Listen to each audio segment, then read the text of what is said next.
नमस्कार. माझ्या कथेचं नाव आहे जीवनाचं सूत्र. एक राजा होता. त्याला आपला उत्तराधिकारी नेमायचं होतं, कारण तो निपुत्रिक होता. खूप विचारांतीने एक सुंदर महाल त्याने बांधला आणि त्याच्या महाद्वारावरती एक भलं मोठं गणिताचं सूत्र लिहून ठेवलं आणि सगळीकडे दवंडी पिटवली की 6 दिवसामध्ये जो कोणी गणिताचं हे सूत्र वापरून या महाद्वाराला उघडून दाखवेल तो राज्याचा उत्तराधिकारी होईल. अहो मग काय, राज्यातून अत्यंत हुशार असे गणितज्ञ तिथे पोहोचले. सगळ्यांनी प्रयत्न केला तासनतास ते सूत्र सोडवण्याचा, पण नाही, ते महाद्वार काही उघडले गेले नाही.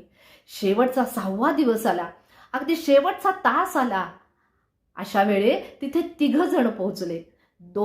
दोघे जण बाहेरच्या राज्यातले गणितज्ञ होते. त्यांनीही खूप प्रयत्न केला.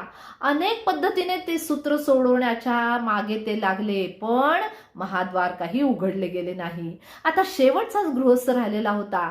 शिपायांनी त्याला महाद्वाराजवळ नेऊन ते सूत्र वाचण्यास सांगितले आणि महाद्वार उघडण्यास सांगितले. तो गृहस्थ हसत हसत त्या महाद्वाराजवळ गेला.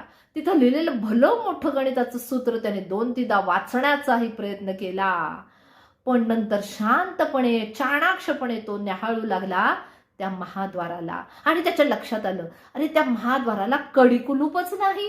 मग काय, सावकाशपणे तो महालाच्या महाद्वाराजवळ गेला. दोन्ही हाताने त्याने त्या महाद्वाराचे दरवाजे त्याला हात लावला आणि सहजपणे ते महाद्वार उघडले गेले. तिथे एकच जय जयकार झाला. राजा धावत तिथे आला आणि त्याने विचारलं, तू हे सूत्र गणिताचं कसं सोडवलंस बाबा, आणि हे महाद्वार कसे काय उघडले गेले?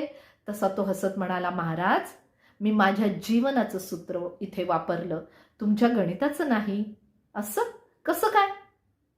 मी एक अत्यंत गरीब असा शेतकरी आहे. मी माझ्या जीवनामध्ये, आयुष्यामध्ये आलेल्या सगळ्या समस्यांना कधीही न घाबरता त्याच्यावरती ती समस्या कशी सोडवता येईल याच्यावरती विचार करतो. समस्येची चिंता न करता मी ती सोडवण्याबद्दल चिंतन करतो आणि अत्यंत हुशारीने ती समस्या सोडवतो. इथेही मी तेच केलं. महाराज, तुमच्या महाद्वाराला कडी कुलूपच नव्हतं हे चाणाक्षपणे, हुशारीने मी जाणले आणि हे महाद्वार उघडले गेले. महाराजांनी त्याला जवळ घेऊन आलिंगन दिलं. अरे, योग्य असा उत्तराधिकारी मी निवडला आहे, याचा मला अभिमान वाटतो आहे. नमस्कार. माझ्या कथेचं नाव आहे जीवनाचं सूत्र. एक राजा होता. त्याला आपला उत्तराधिकारी नेमायचं होतं, कारण तो निपुत्रिक होता. खूप विचारांतीने एक सुंदर महाल त्याने बांधला